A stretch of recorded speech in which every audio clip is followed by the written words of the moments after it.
One आज के इस वीडियो में एएनएम का जो भी अगला वैकेंसी आने वाला है उसी का जो हम लोग तैयारी करेंगे। तो ये क्लास फर्स्ट है और इससे जो इस क्लास में है जो सारा टेक्निकल क्वेश्चन जितना भी इम्पोर्टेंट है सारा इम्पोर्टेंट क्वेश्चन कराया जाएगा और साथ ही उसके साथ जितना एक्स्ट्रा फैक्ट बनेगा सारा कुछ आप लोग को बताया जाएगा। तो आप लोग वीडियो में बने रहेगा। और ये क्लास फर्स्ट नहीं है, इसके पहले भी बहुत सारा वीडियो अपलोड कर दिया गया है। अगर आप लोग नहीं देखे हैं तो प्लेलिस्ट में जाकर देख लीजिए या फिर डिस्क्रिप्शन में उसका लिंक है, वहाँ पे भी आप लोग जाकर देख सकते हैं। तो चलिए क्लास को स्टार्ट करते हैं। क्लास को स्टार्ट करने से पहले आप लोग एक बहुत ही इम्पॉर्टेंट बात बता देते हैं। आप लोग जो भी एएनएम का जो है नोट्स लेना चाहती हैं, जो भी नोट्स लेना चाहती है तो ये जो है नंबर आप लोग को दिखा दे रहे हैं। ये जो है व्हाट्सअप नंबर है। इस व्हाट्सअप नंबर पे आप लोग जो है मैसेज कर सकती हैं और मैसेज करने के तुरंत बाद ही आप लोग को रिप्लाई मिलेगा। और ये इस नंबर पे है जो गूगल नंबर है और फ़ोन पे नंबर दोनों है। तो आप लोग और इसका पेमेंट आप लोग को है 200 रुपया। आप लोग को केवल ओनली 200 रुपीज़ आप लोग को पेमेंट करना पड़ेगा। और पेमेंट करने के 1 मिनट के अंदर आप लोग को मिलेगा रिप्लाई और वहाँ से जो है आप लोग पीडीएफ ले सकते हैं। और पीडीएफ में बता दें कि आप लोग को वहाँ पे क्या क्या मिलेगा, तो आप लोग को चलिए देखिए। और ये नंबर जो है चंदन सर का है, फास्ट इन्फॉर्मेशन वाले का। और इस पीडीएफ में क्या क्या मिलेगा तो देखिए, टोटल आप लोग को 2000 यानी 2000 प्लस जो है क्वेश्चन आप लोग को मिलेगा। और जो है ऑल एएनएम सब्जेक्ट है, यानी कि जितना भी टेक्निकल क्वेश्चन है आप लोग को सारा मिलेगा। और उसमें सारा जो है प्रीवियस ईयर इंक्लूडेड किया गया है क्वेश्चन। और प्रीवियस ईयर से रिलेटेड जितना भी क्वेश्चन बन सकता है, जितना भी इम्पोर्टेंट क्वेश्चन है उससे रिलेटेड सारा क्वेश्चन डाला गया है। और उसमें जो ऑब्जेक्टिव टाइप क्वेश्चन है और जो भी एग्जाम में आते हैं ऑब्जेक्टिव टाइप ही क्वेश्चन आते हैं सीबीटी एग्जाम में, तो वो वैसा ही सेम टू सेम एग्जाम जैसा ही आप लोग को उसमें क्वेश्चन देखने को मिलेगा। तो आप लोग को उसमें जो क्वेश्चन रहेगा वो हिंदी मीडियम रहेगा, क्योंकि सब लोग हिंदी मीडियम से ही एएनएम किए रहते हैं। तो हिंदी मीडियम में क्वेश्चन मिलेगा और उस नंबर पे जो है फ़ोन पे गूगल पे दोनों है। तो ये नंबर जो है, इस नंबर पे आप लोग अभी मैसेज कीजिए जाकर और पीडीएफ जाकर ख़रीद लीजिए, क्योंकि ये सारा जो है प्रीवियस ईयर क्वेश्चन इसमें है। और आप लोग को 70 से 80% जो है एग्ज़ाम में प्रीवियस ईयर क्वेश्चन से ही देखने को मिलेगा। और 70 से 80% आप लोग बना लीजिएगा तो कोई आप लोग को मेरिट जो है रोक नहीं सकता है, कोई नहीं रोक सकता है। तो सोचिए आप लोग 2000 क्वेश्चन पढ़ के सिर्फ आप लोग 200 रुपया में और फिर मेरिट आप लोग पा सकती हैं। तो कोई भी आजकल एग्ज़ाम आ रहा है तो आप लोग को पहले से प्रिपरेशन करना पड़ेगा। जब भी फॉर्म आएगा तो उस टाइम से प्रिपरेशन करने से कुछ नहीं होगा, पहले से करना पड़ेगा। तो जाइए और पीडीएफ खरीदिए और वहाँ पे आप लोग तैयारी करना शुरू कर दीजिए। और यहाँ पे क्लास जो है स्टार्ट हो ही रहा है, तो यहाँ पे भी आप लोग क्लास को कंटिन्यू कर दीजिए। तो चलिए क्वेश्चन स्टार्ट करते हैं। तो देखिए आज हम लोग जो है फर्स्ट एड फर्स्ट एड से, यानी कि फर्स्ट एड मतलब प्राथमिक सहायता, यानी प्राथमिक सहायता से जितना भी क्वेश्चन बन सकता है वो आज हम लोग देखेंगे। पार्ट 1 इसमें 3-4 क्लास आएगा फर्स्ट एड से, आप लोग उसको देखते रहिएगा। तो सबसे पहले बात करते कि फर्स्ट एड आखिर किसको कहते हैं, कौन कौन दे सकता है और उसका प्रिंसिपल क्या है, यानी सिद्धांत, उसका महत्व, इम्पोर्टेंट क्या क्या हो सकता है। तो देखिए फर्स्ट एड क्या है इसको बताते हैं। फर्स्ट एड देखिए, जब भी कोई रोग होता है या फिर किसी व्यक्ति को कोई दुर्घटना होता है, कोई भी दुर्घटना घटता है, कोई भी दुर्घटना किसी चीज़ का भी हो सकता है, जैसे वो जल सकता है, चोट लग सकता है या फिर एक्सीडेंट हो सकता है रोड पे। तो देखिए उसी को रोकने के लिए जो भी उपचार किया जाता है, वो उपचार ये नहीं कि वो शिक्षित लोग ही, जैसे ट्रेंड लोग जैसे एएनएम या फिर कोई मतलब प्रोफेशन वाले नहीं, वो अशिक्षित या अशिक्षित कोई भी हो सकते हैं। अगर वो उसका उपचार कर रहे हैं, उसका रोकथाम कर रहे हैं, जो भी वहाँ पे दुर्घटना हुआ है उसको रोकने की कोशिश कर रहे हैं, तो उसी को जो है फर्स्ट एड कहते हैं। जैसे कि मान लीजिए कि कोई दुर्घटना होता है, वो संकटकालीन स्थिति होता है, तो उस संकटकालीन स्थिति में लोग जो है डर जाते हैं। तो वहाँ पे डरना नहीं है, बल्कि जो सिचुएशन है उस पर कंट्रोल करना है। और उस कंट्रोल को वहाँ पे कंट्रोल करने के बाद जो भी आपका नज़दीकी अस्पताल होता है वहाँ पे आप लोग को जो भी सुविधा है वहाँ पे पहुँचाना होता है। जो भी जैसे मान लीजिए कि कोई रोड पे एक्सीडेंट हो गया और उसको बहुत ब्लीडिंग हो रहा है, ब्लड उसके जो भी मतलब हाथ पैर किसी चीज़ में से भी जो है निकल रहा है, तो फर्स्ट एड वहाँ पे हम लोग का क्या हो सकता है कि वहाँ पे जो भी ब्लड का स्राव हो रहा है तो उसको हम लोग पहले उसको ब्लड को कंट्रोल करना है। अगर आप लोग फिर कंट्रोल करके और जल्द से जल्द जो भी सुविधा परिवहन का सुविधा है उसको जो भी नज़दीक का जो भी अस्पताल है वहाँ पर ले जाना। तो यही फर्स्ट एड हुआ। तो वहाँ पर जो भी हम लोग सहायता दिए तो वही हो गया प्राथमिक सहायता। बात करते हैं कि जो भी फर्स्ट एड है प्राथमिक सहायता, उसका जो है सिद्धांत क्या है, यानी कि उसका प्रिंसिपल क्या है। देखिए आप लोग को हिंदी और इंग्लिश दोनों बता रहे हैं, तो इसमें जो भी हिंदी या इंग्लिश दोनों मीडियम वाले होंगे तो उनको कोई दिक्कत नहीं होगा। तो देखिए हम बताते हैं कि इसका जो है सिद्धांत क्या है, यानी कि प्रिंसिपल क्या क्या है। तो देखिए चोट लगना, यानी मान लीजिए किसी को चोट लग गया, तो चोट लगने के बाद आप लोग का उसका प्राथमिक सहायता में आप लोग का क्या दायित्व बनता है। चोट लग गया, उससे जो है खून बहने लगा, तो सबसे पहले दायित्व ये बनता है कि खून को जो है उसको रोकना।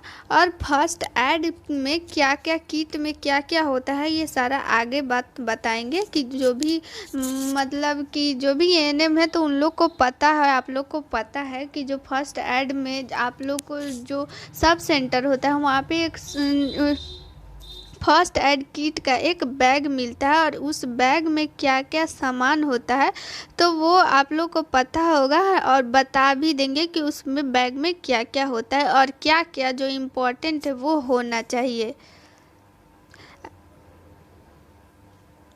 तो देखिए पहला तो एक हो गया चोट लगना, और क्या क्या हो सकता है आप लोग खुद से भी सोच सकती हैं।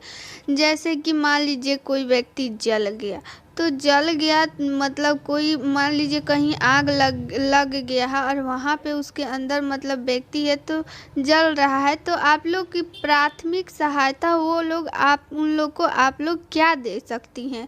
उन लोग आग पे सबसे पहले कंट्रोल कैसे किया जा सकता है और जो भी व्यक्ति उसमें जला है तो उन लोग को जो प्राथमिक सहायता देना है आप लोग क्या दे सकती हैं।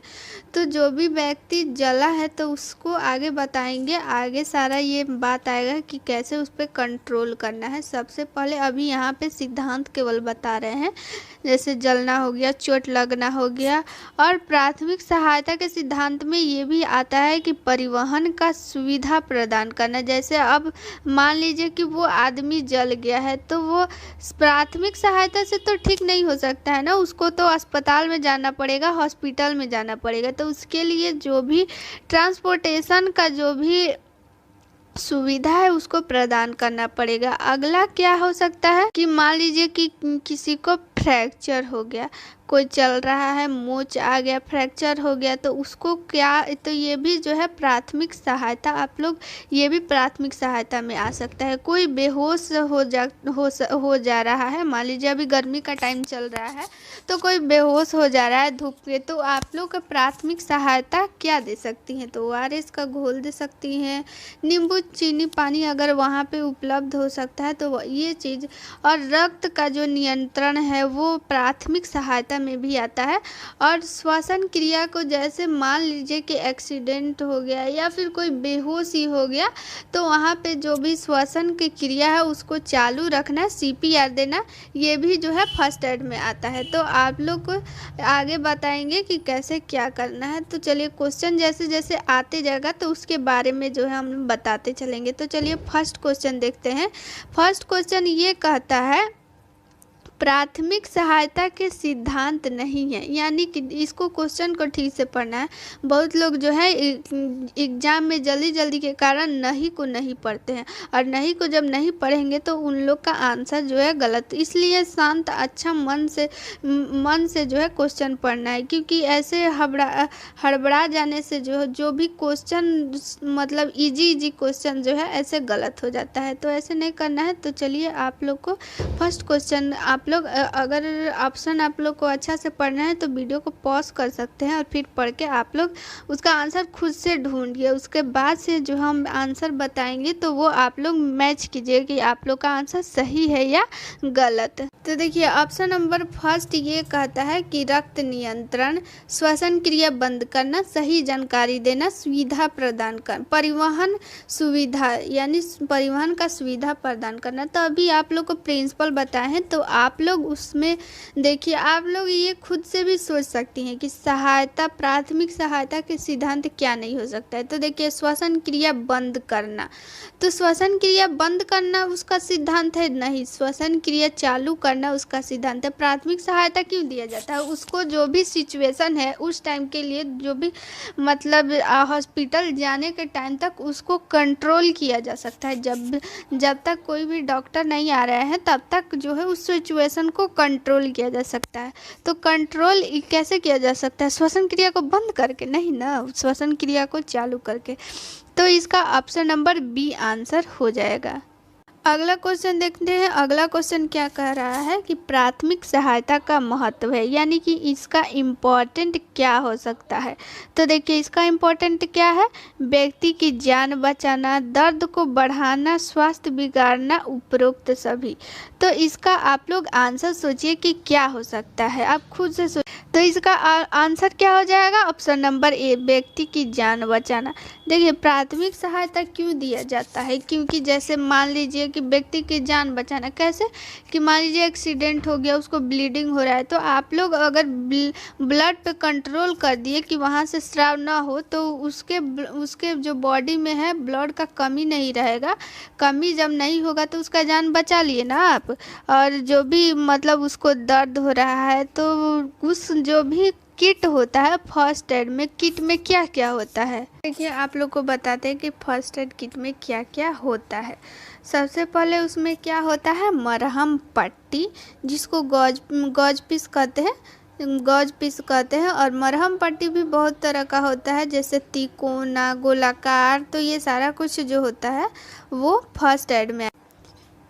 और उसमें क्या क्या हो सकता है? उसमें हो सकता है कॉटन हो सकता है, और जो चिपकाने वाली टेप होता है, सड़े सीव बोलते हैं उसको, तो चिपकाने वाली टेप हो सकता है, साबुन हो सकता है। और उसमें क्या हो सकता है? स्फिग्नोमैनोमीटर, स्फिग्नोमैनोमीटर यानी कि बीपी इंस्ट्रूमेंट। और फिर हो गया थर्मामीटर होना चाहिए उसमें। और क्या क्या होना चाहिए? स्टेथोस्कोप हो सकता है, जिसको हिंदी में बोलते हैं आला। और क्या होगा? उसमें सीजर होगा यानी कि कैंची उसको। और क्या और उसमें जो है कुछ दवाइयाँ भी होते हैं। तो जो दवाइयाँ होता है तो आप लोग कमेंट बॉक्स में कमेंट करके बताइए कि क्या क्या दवा हो सकता है, और क्या क्या हमसे जो भी इंस्ट्रूमेंट है या फिर जो भी मतलब उसमें है छूट गया है। तो आप लोग कमेंट बॉक्स में कमेंट करके बताइए।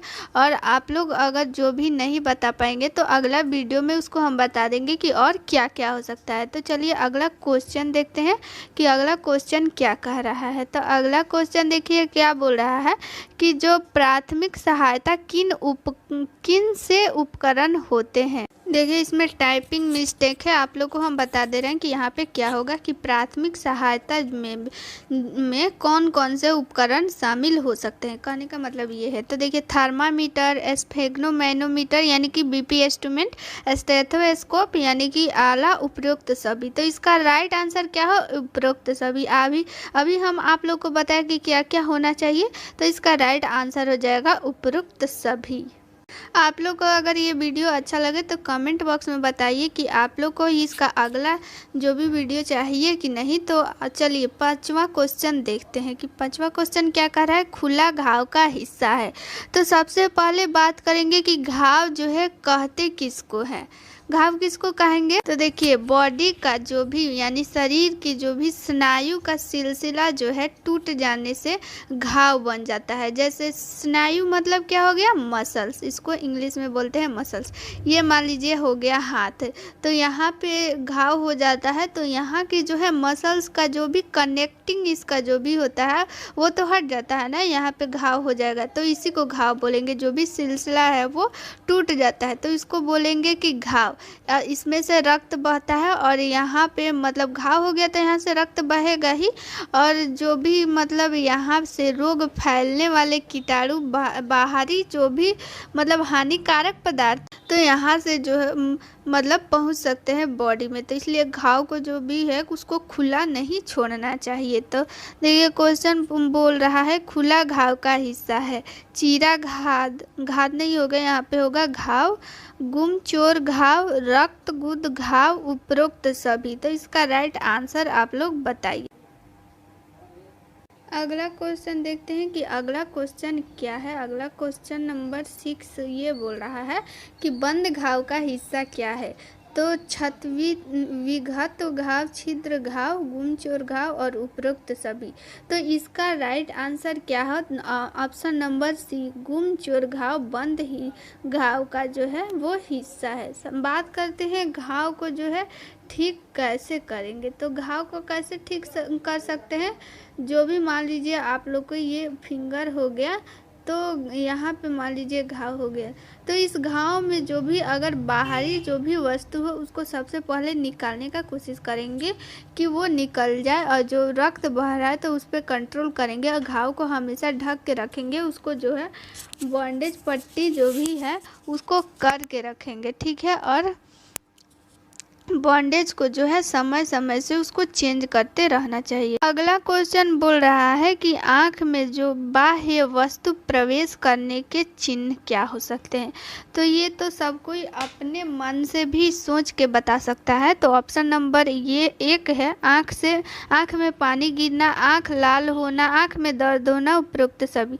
तो देखिए ऑप्शन नंबर इसका right answer option number D हो जाएगा। आप लोग खुद सोचिए कि जब भी आँख होता है और आप लोग के आँख में कोई भी मतलब कोई भी धूल मिट्टी कुछ भी पड़ सकता है, वो बाह्य वस्तु ना हुआ, धूल मिट्टी कुछ भी पड़ गया तो क्या हो जाता है? तो उस आँख में जो भी मतलब वो खुजलाने लगता है, आँख से पानी गिरने लगता है, और फिर जब खुजलाएंगे तो आँख रेड हो जाता है और आँख में दर्द भी होने लगता है। ये सारा कुछ आप लोग के साथ होता है, तो आप लोग सोच के इसका आंसर दे सकते हैं। अगला क्वेश्चन क्या बोल रहा है कि जलने की श्रेणी है, यानी कि जलने की सीरीज है वो क्या क्या है। तो प्रथम, द्वितीय, तृतीय और उपरोक्त सभी। तो इसका राइट आंसर है उपरोक्त सभी। देखिए सबसे पहले बात करते हैं, मान लीजिए कहीं आग लग गया तो उस आग पे आप लोग कंट्रोल क्या कीजिएगा। आप लोग का जो फर्स्ट ऐड है सबसे पहले क्या होना चाहिए।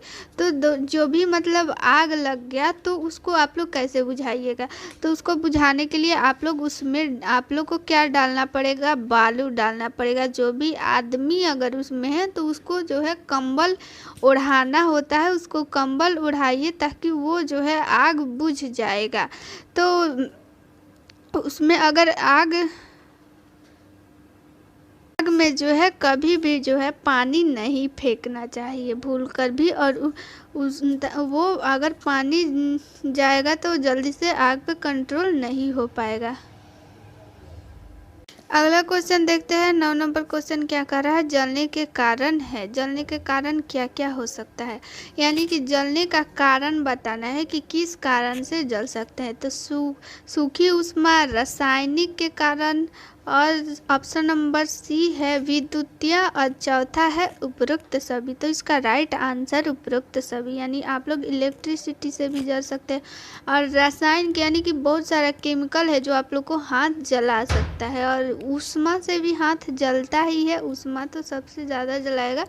तो चलिए अगला क्वेश्चन अगला क्वेश्चन क्या बोल रहा है कि उदर का जलना किन प्रतिशत यानी यहाँ टाइपिंग मिस्टेक है, कितना प्रतिशत माना जाएगा। उधर यानी कि स्टोमक, पेट, यानी कि मान लीजिए कि ये आदमी कोई हो गया और ये उसका हो गया पेट और इसका पैर हो गया, तो यानी कि उसका उधर जल गया। तो मान लीजिए कि जो भी मतलब इलाज कराने के लिए आता है तो उसमें सारा कुछ मेंटेन करना रहता है। तो मान लीजिए उसका पेट जला है तो वो कितना परसेंटेज माना जाता है कि कितना परसेंटेज, कितना प्रतिशत आदमी वो जल गया है। तो इसका आप लोग ऑप्शन नंबर 1 है 9%, 12%, 15%, तो 18%। आंसर क्या हो जाएगा? Option number A. तो आगे देखेंगे कि क्या चीज़ क्या जलता है तो कितना परसेंट माना जाता है। तो देखिए फर्स्ट एड से जो भी क्वेश्चन पूछता है वो इजी ही पूछता है, वो आप लोग या फिर कोई भी अपने दिमाग से सोच के आंसर दे सकता है। अगर उसको हार्ड करना होगा तो इसी तरह का क्वेश्चन करेगा। तो अगले वीडियो में और ये इसके आगे करेंगे। तो इससे पहले आप लोग को एक इम्पॉर्टेंट चीज़ बता देते हैं। इधर घाव वाला एक क्वेश्चन था, घाव के कितना प्रकार का कैसे क्या होता है, तो इसको हम बता देते हैं। देखिए घाव का मेनली अगर कोई पूछे कि कितना प्रकार का होता है तो घाव का कोई टाइप नहीं होता है, बहुत मतलब प्रकार का हो सकता है। अगर मेन इम्पॉर्टेंट बात करेंगे तो मेन इम्पॉर्टेंट 4 होता है, उसको हम बता देते हैं कि क्या क्या होता है। देखिए अगर फर्स्ट बात करें कटे घाव, मतलब घाव का ये भी एक टाइप है कटा घाव, कि कटा घाव हो सकता है। और दूसरा क्या हो सकता है? चिथरे घाव। सबका हम जो भी हम बता रहे हैं उसको आगे जो है इमेज के द्वारा बताएंगे कि क्या क्या चीज़ को कैसे क्या चिथरे घाव कहते हैं। और फिर तीसरा हो गया कुचले घाव, चौथा क्या हो गया? कुचले घाव, और ये तीसरा हो गया, और चौथा हो गया छीदे घाव। तो देखिए आप लोग अगर फर्स्ट बात करते हैं कि कटे घाव, किसको मानेंगे कि वो कटा घाव है? तो देखिए ये जो है आप लोग का ये कटा घाव का एग्जाम्पल है। जैसे मान लीजिए कि कोई भी तेज छुरी या फिर ब्लेड हो गया, उसके द्वारा मतलब रक्त वाहिका जो भी होता है वो मतलब इसके अंदर जो भी ब्लड हो, स्किन के ऊपर ही थोड़ा थोड़ा केवल जो भी एपिथेलियम होता है वो केवल कट जाता है, ऊपर का केवल ऐसे ऐसे ये हल्का हल्का ऐसे दिख रहा है। ये जो है कटा घाव का उदाहरण है। आगे अगर बात करेंगे कि चिथरे घाव किसे कहते हैं, चिथरे घाव उसको कहेंगे कि जो मान लीजिए कि कोई भारी मशीन है, उस मशीन के द्वारा जो भी मतलब आप लोग को अगर घाव हो जाता है तो वो जो है चिथरे घाव, यानी कि वहाँ पर जो भी मांसपेशियाँ होगा वो उसका चिथरा बोलता है ना, चिथरा उड़ गया, तो उसी टाइप का। और तीसरा क्या बताए थे? तीसरा आप लोग को बताए थे कुचले घाव।